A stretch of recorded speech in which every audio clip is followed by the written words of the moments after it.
सभी को जय मसीह की। आज हम पढ़ेंगे निर्गमन उसकी 4 उसकी 10 आयत में लिखा है, मूसा ने यहोवा से कहा, हे मेरे प्रभु, मैं बोलने में निपुण नहीं, ना तो पहले था और ना जब से तू अपने दास से बातें करने लगा है। मैं तो मुंह और जीभ का बद्दा हूँ। आमीन।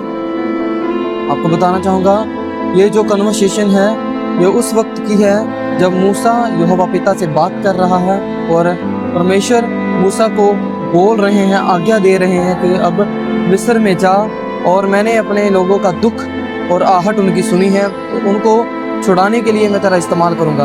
और मूसा परमेश्वर को बोल रहा है, परमेश्वर जिसने उसे रचा है, जिसने सृष्टि को रचा है, उससे कह रहा है कि मैं किस तरह तूने मुझे चुन लिया, मैं तो मुंह का बद्दा हूँ, मैं कैसे बात करूंगा।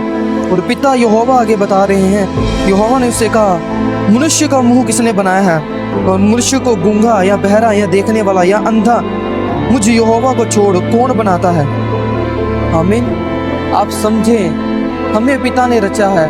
अगर आप किसी भी तरह से, किसी भी फिजिकली तौर पे, स्पिरिचुअली तौर पे, इस शारीरिक संसारिक तौर पे, अपने फाइनेंशियली तौर पे, आर्थिक स्थिति की तौर पे, अपने होम की कंडीशन की तौर पे, किसी भी तरह से आप वीक हैं, फुलफिल नहीं है, तो समझे उसके पीछे परमेश्वर की योजना है।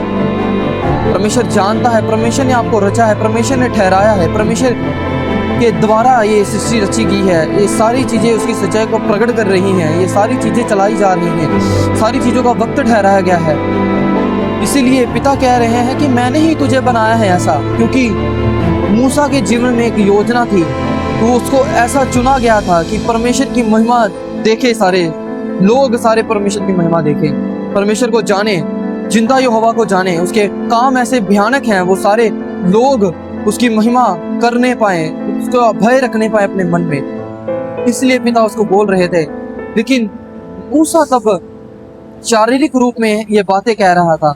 इसलिए मैं आपको भी बता रहा हूँ कि अपने जीवन में कभी मत सोचना, ये सोचना कि मेरे जीवन में पिता की योजना है, इसके पीछे भी पिता की कोई योजना है।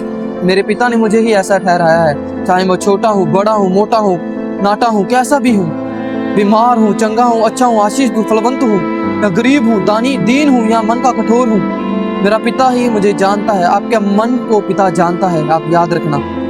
और पिता कुशल सेम से सब बातें भलाई को उत्पन्न करती है, और भलाई ही होगी। सभी बातें मिलकर भलाई को उत्पन्न करती है जो उससे प्रेम करते हैं। ये भी वचन है मेरे पिता का, और भलाई ही होगी आपके जीवन में।